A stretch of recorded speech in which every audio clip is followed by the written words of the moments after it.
Hello students, welcome to Learner's Planet. So welcome to our session of Matter and Our Surroundings. In this session we'll be discussing about the physical classification of matter. As I have told you that matter is classified into three states, that is solids, liquids and gases. So the most recent state is the plasma state. So we can see that matter has got four states. But we'll be discussing about the three states only, that is solids, liquids and gases.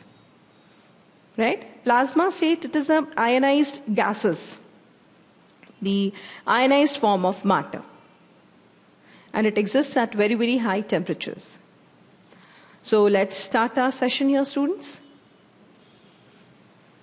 The classification of matter on the basis of physical properties, it is solids, liquids and gases.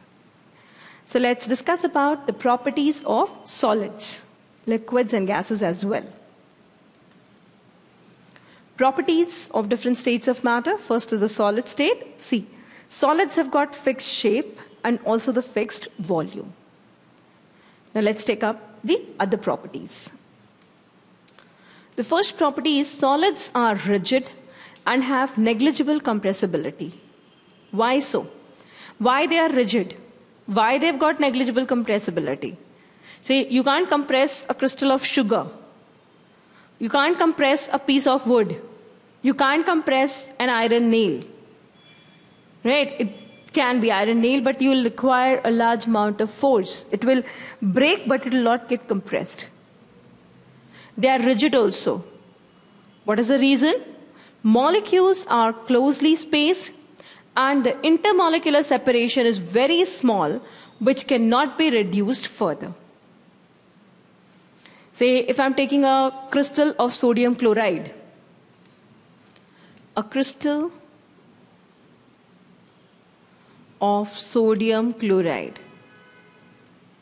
What is sodium chloride? It's the common salt.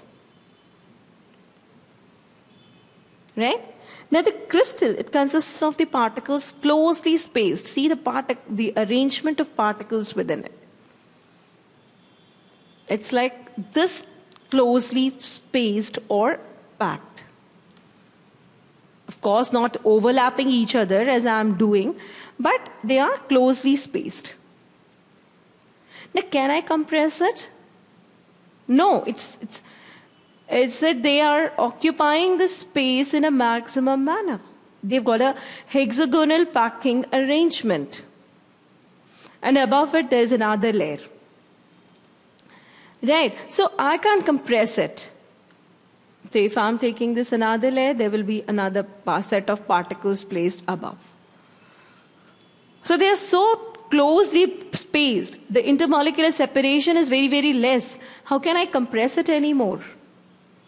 A thing which has got some intermolecular space can be compressed, can be pressed, but how can I compress a solid? So that is why it is said that it has got negligible compressibility. Or we can say that they are incompressible also. Right? What is the reason? Because the intermolecular separation is very, very small. Let's take example. Say, if I'm taking some elastic solid, shape of solids like rubber can be changed by applying force on it, but it regains its shape once the force is removed. This is the shape part. Solids have got a fixed shape also. You must have seen. But if I'm taking a rubber band, I'm just stretching it. So what is that property? That is the property of elasticity. So if I'm applying force, it will get stretched. But if I'm releasing that force, it will regain its normal shape. Say, it is not possible to change the shape of rock by applying force, though it will break into pieces. I can't change that particular rock. Say, if a rock has got a shape of some sphere or a square or any haphazard shape, and if I want to shape it, I can't do it just by pressing it. It will be, of course, broken down. If I'll apply large amount of pressure, it will get broken down.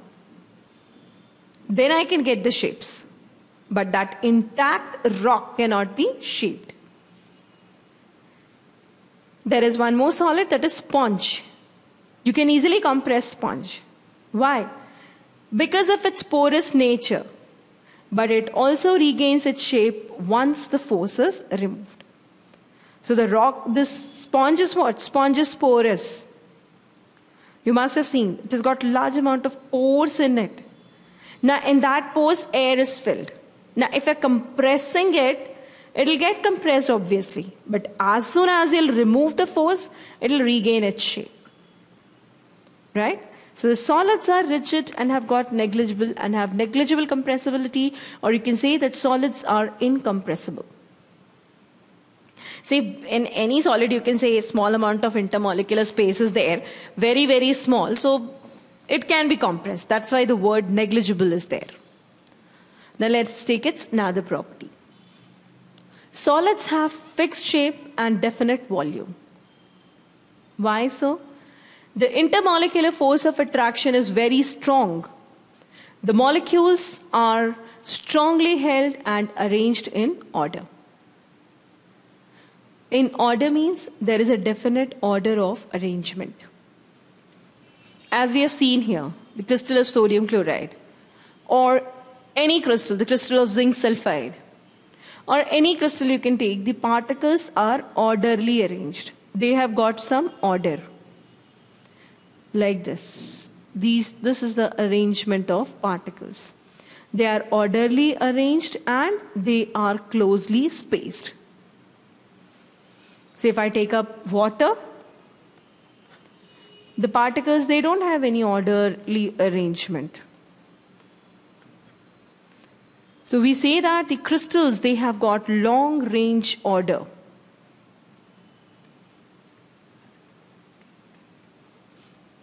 That is throughout the crystal. So if I'm taking this crystal,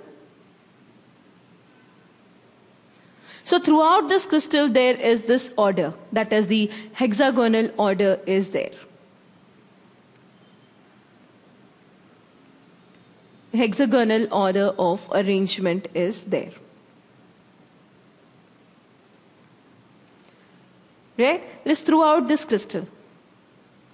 There is difference in solids also. Say if I'm taking sodium chloride crystal or any copper crystal or this copper metal, copper is of course metal. Any other crystal, you can say the magnesium chloride crystal. What happens that they've got some orderly arrangement of particles and they've got very, very strong force of attraction. But if I'm taking glass, glass doesn't have orderly arrangement of particles.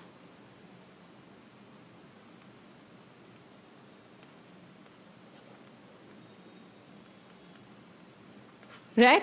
At some part, say if this is a complete glass board, at some part, say here you'll find some order. At some other part there will be some order. But in between there are haphazard arrangement. Right? Glass is also called as supercooled liquid. Remember the students. Glass is also glass is the supercooled liquid. And it doesn't have orderly arrangement. Whereas the crystals, they have got the orderly arrangement. The particles are arranged in order. Right? Now the next point is solids break, but it is difficult to change their shape. You can't change their shape. Then the next is a solid does not diffuse into another solid easily. Diffuse into means, what is diffuse or diffusion? It is the intermingling of particles of one type with the another. So solids, they do not easily diffuse. You can't just put an iron nail into another, say another metal. You have to melt it, then mix it, and then cool it. So they do not have the property of diffusion. Why they don't diffuse? Again, because the force of attraction between the particles is very, very strong. So students, every time I'm telling you the reason, it's the same. The intermolecular force of attraction is very strong. Do remember, whatever is the question, in whatever form it is asked, You have to write the same answer. The intermolecular force of attraction is very, very strong. The particles are very closely packed and they are arranged in some order. Right? See, if I have to just mix an iron with chromium, iron is a solid. I have to mix it with chromium. What I have to do? I'll first melt it. Melt it means I'll have to first change the solid iron into liquid iron or solid chromium into liquid chromium, and I have to then mix both the liquids. So that is, diffusion is possible with liquids.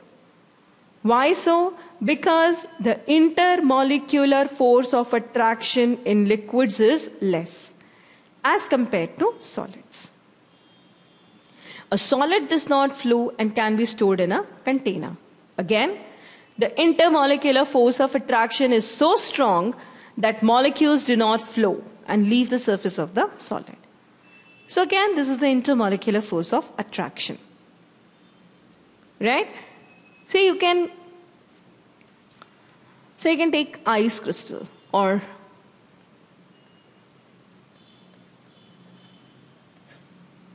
will this ice flow into water? Until it melts, it will not. Right? Sugar. Will it flow? Will it break into pieces? You have to apply some force to break them into pieces. You can dissolve them. That is altogether different property. So solids, they do not diffuse, they do not flow. They have got the 2 points which you have to remember is, in solids, the intermolecular force of attraction is very high. First thing, or the strong intermolecular forces of attraction is there. Strong inter means, say, you must have seen inter-school competition. That is, it is the competition between two schools. Intra, it means within. So we will first talk about inter. So strong intermolecular force of attraction. Right? Secondly, the molecules are arranged in order. That is, there is orderly arrangement of particles. You can see. Right? So, and last but not the least is that the intermolecular spaces, intermolecular space is very, very less. That is, particles are tightly packed.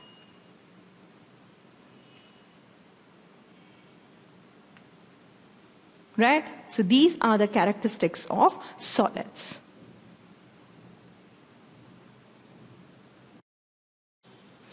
Let's discuss the property of liquid state, or let's take up the properties of liquid state. See, this is a liquid state. The liquid takes up the shape of the container, right?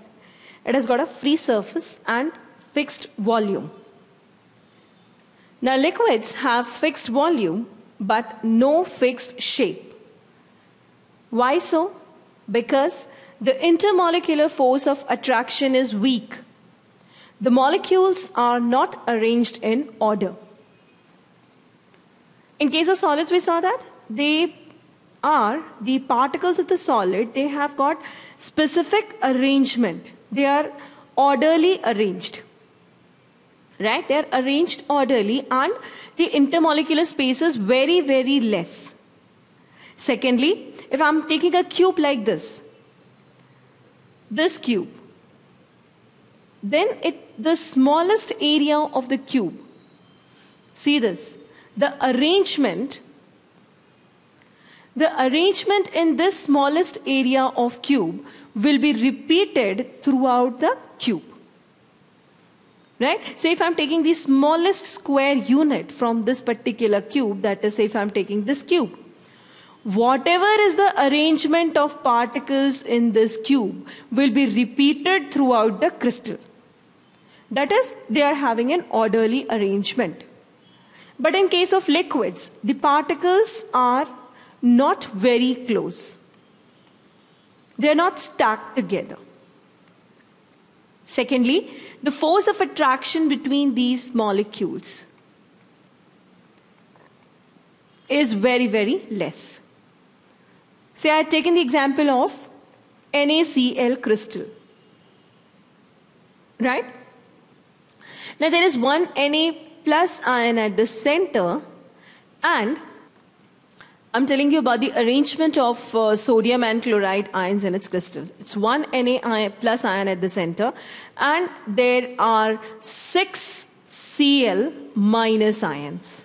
1, 2, 3, 4, 5, and 6. It's completed. So in case of this ionic solid, that is NaCl, what is the arrangement of ions? There is one sodium ion at the center and 6 Cl minus ions surrounding it. Now this is the positively charged entity and Cl minus is negatively charged entity. So there will be strong inter-ionic force of attraction. What sort of force of attraction will be there?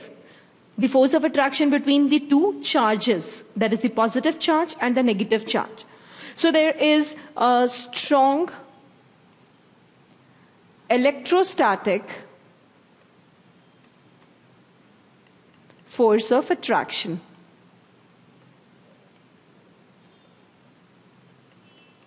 Right? Whereas in this case, say in between the particles of the liquid state, the force of attraction is not that strong. When you heat, liquids evaporate. But solids will change into their gaseous state at very, very high temperature. Water evaporates or what starts boiling at 100 degrees centigrades. This suggests or this indicates that the force of attraction between the particles of liquid is weak as compared to the force of attraction between the particles of solid. Now this is, I have given you the example of an ionic solid. That is which is made up of ions. So liquids have fixed volume but no fixed shape. Right? Why they do not have fixed shape? Because the intermolecular force of attraction is weak, and secondly, there is no specific order. The next is liquids are not rigid and can be compressed to some extent. Why they can be compressed? For compressing something, what is the requirement? The need is that there should be space between the particles. See, the space is there between the particles. So there is interparticular space should be more or more. So that if you are compressing them, the particles are coming closer to each other. So what will be the reason again? The particles are not orderly arranged and there is space between the particles. The intermolecular separation is more as compared to the solids, which can be reduced further. Now liquids flow from higher to lower level. Why so? Again, the intermolecular force of attraction is weaker. That is, there is the force of attraction between these particles is weak. So the liquids can flow. If the liquids are flowing, it means what? The particles are flowing. So the intermolecular force of attraction is weaker than that present in solids. So the molecules can flow. If the molecules are flowing, it means the liquid is also flowing. Liquids have their boiling points above room temperature under normal conditions. Say, what is the boiling point of water? It's 100 degrees centigrades or 100 degrees Celsius. Okay? The boiling point of alcohol is 351 Kelvin. Celsius scale is the 0 degree centigrade, and it is taken as equal to 273 Kelvin after rounding off.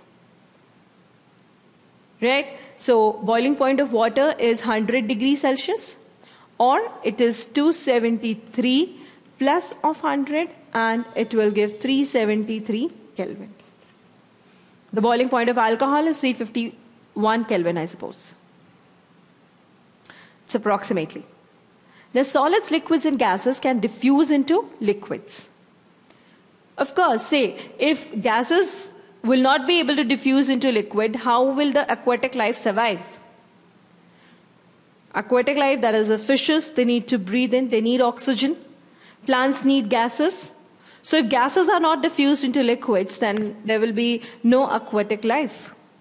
So the gases can easily diffuse into liquids.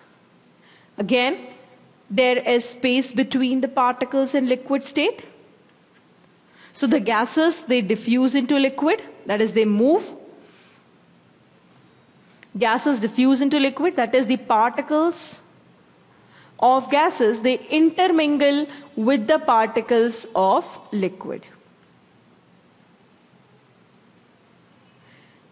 Right? That is, the gases, they can diffuse. The rate of diffusion of liquids is higher than that of solids. It has to be, because solids, the particles are closely or tightly packed. So diffusion is not possible. That is, the entry of the gases into these solid is difficult. But in liquids, the particles are far off. So the gases can diffuse into it. Now, what is the reason?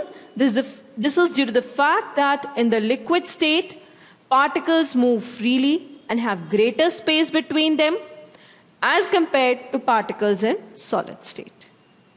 So it's just every answer of yours lies within two facts, that is the intermolecular distance and intermolecular forces of attraction. The more is the force of attraction between the particles, the more compact is the structure. The more is the distance between them, the lesser is the force of attraction.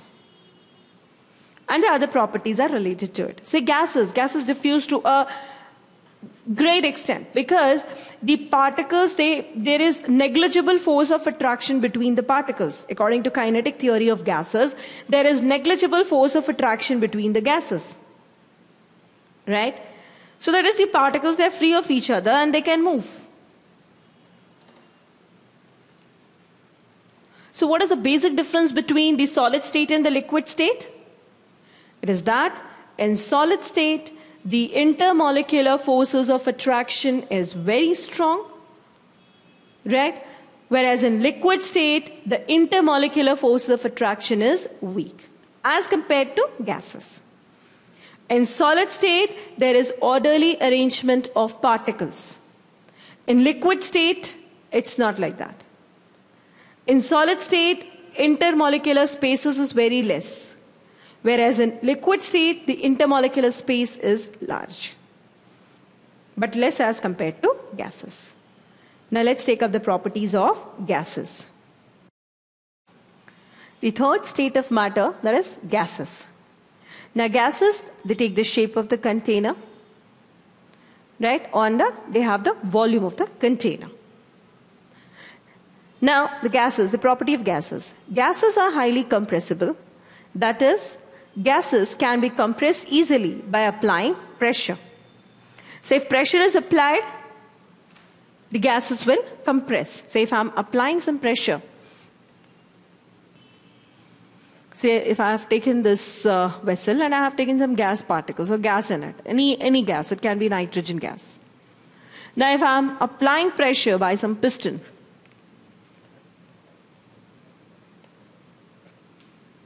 then what will happen? The gases can be compressed. Why it is compressible? Because see, the distance between the particles is very large. So that is, the intermolecular spaces is large. Right? Or intermolecular separation is very large. The intermolecular separation is large. So there are spaces. It can be compressed so that the molecules are coming closer and closer to each other. So, molecules are far from each other and the intermolecular separation is very large. So the gases can be compressed. We are getting LPG at our home, the LPG cylinder that has got liquid petroleum gas. In that cylinder, there is about 14 kg of gas. So that particular gas has been compressed at high pressure. When you just open the knob, the pressure is released and the gas comes out. CNG, that is compressed natural gas. That is, the CNG vehicles are running on the roads these days. They are using CNG, that is also the compressed natural gas. So as these gases, they can be compressed easily. Large amount of gas can be transported and also can be used. Say if I have to take 14 liters of water, I'll need a big container to keep it. Its transportation will be also difficult. Or say 14 liters of any liquid. The transportation is difficult, plus the big container is required and lots of things are required. But if it's gas, say LPG, in this case it's a petroleum gas which is highly compressed. Right? So the gases, as they have in the gases, as the intermolecular separation is more, they can be compressed easily. The next property is gases do not have fixed volume and shape. Obviously, the particles are far off from each other. There is no force of attraction between them. How can they take up some shape? And you can put gas in a small cylinder or a big one. It will occupy that whole volume. If the space available is less, it will adjust in that small space, but the pressure will be high. And if the space available is more, it will distribute itself in that space. So they do not have fixed shape as well as fixed volume. Gases fill the container of any size and shape completely. Gases can diffuse into each other rapidly. See these gas molecules, no negligible intermolecular force of attraction. So it depends on the size of gas particles also, the mass of gas also. The more is the size, the more is the force of attraction. Now these gas molecules are haphazardly moving in one or the other direction. So while moving, they are colliding with each other. Right? Say this oxygen gas, which is present in the atmosphere. Can you collect oxygen gas from the atmosphere? No. You can separate them, but by some fractional distillation or some process. You can't just fill in a box the oxygen gas. Air is a mixture of gases. Why? Because gases, the force of attraction or the intermolecular force of attraction between the gas molecules is negligible or is very, very less. Fine? These particles have got lots of spaces between them. So different types of gas particles can be mixed. The gas particles can be intermingled. Like this. So they diffuse at a faster rate. The rate of diffusion is inversely proportional to square root of density. The more is the mass, what is density? Density is equal to mass per unit volume. The more is the mass, the less will be the rate of diffusion. So gases, the lightest gas is hydrogen. Now if I'm taking oxygen, the mass is 32. The gram atomic mass is 32. Nitrogen, the gram atomic mass is 28 grams. Hydrogen, the gram atomic mass will be 2 grams. So the one which has got less mass will diffuse at a faster rate. Now gases have their melting and boiling points below the room temperature. Now if you have to melt a gas, what you'll have to do? You'll have to decrease the temperature. Why so? Because on decreasing the temperature, the energy is released out. You got my point? The gas molecules are haphazardly moving. If they're moving, what sort of energy they'll be having? The kinetic energy. Now that energy has to be extracted. So when it is cooled, the energy is removed out. Fine? When the energy is removed out, the particles will not have energy and they'll try to just get fixed in one place. Say liquid nitrogen. It exists at very, very, very, very low temperature. Right? And even pressure is applied. So that concept you'll be doing in your 11th. We'll be just discussing that the melting and boiling points are low. The melting, because these gases, they can be changed into their liquid state at very, very low temperatures. Now see, gases, they exert pressure. Why so? See, these are the particles of gas. And they are in random motion. Now when they are in motion, they are colliding with each other, hitting each other. Secondly, they are hitting the walls of the container also. You can see, if this is a vessel, this complete can be taken as a vessel. Now this is hitting the wall of the container and changing its direction. You know, before collision, the path of the gas molecules is straight. Once it collides, it changes its direction. See, this gas molecule went here, collided the wall of container and came out. Bounced back. Due to this hitting of the wall of vessel by the gas particles, the pressure is observed. That pressure, see, these gas molecules, they are moving randomly, colliding with each other, colliding with the walls. So when they will be hitting the wall of the container, they'll hit it with some force. Right? They'll hit it with some force. Now what is pressure? Pressure is force per unit area. Force applied per unit area is pressure. Now the force with which they are hitting the wall, the pressure of the gas depends on the force with which they are hitting the wall of the container. So gas molecules collide with each other and with the wall of the vessel, due to which the pressure is generated. This is why the gases exert pressure. The particles of gas move about randomly at high speeds. See, they've got very, very high kinetic energy also. Due to this random movement, the particles hit each other and also the walls of the container. The pressure exerted by the gas is because of this force exerted by gas particles. The pressure exerted by the gas is because of the force exerted by gas particles per unit area, right? On the walls of the container. So these gas particles, they are hitting the walls of the container with some force. Now the force applied by the gas particles per unit area on the wall of the container causes some pressure. Right? So why the pressure for gas is there?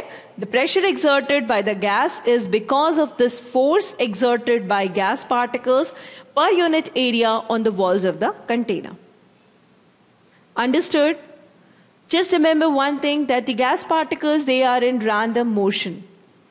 They are hitting each other and also colliding with the walls of container or the vessel. Now when they are hitting the walls of the vessel, they are exerting some force.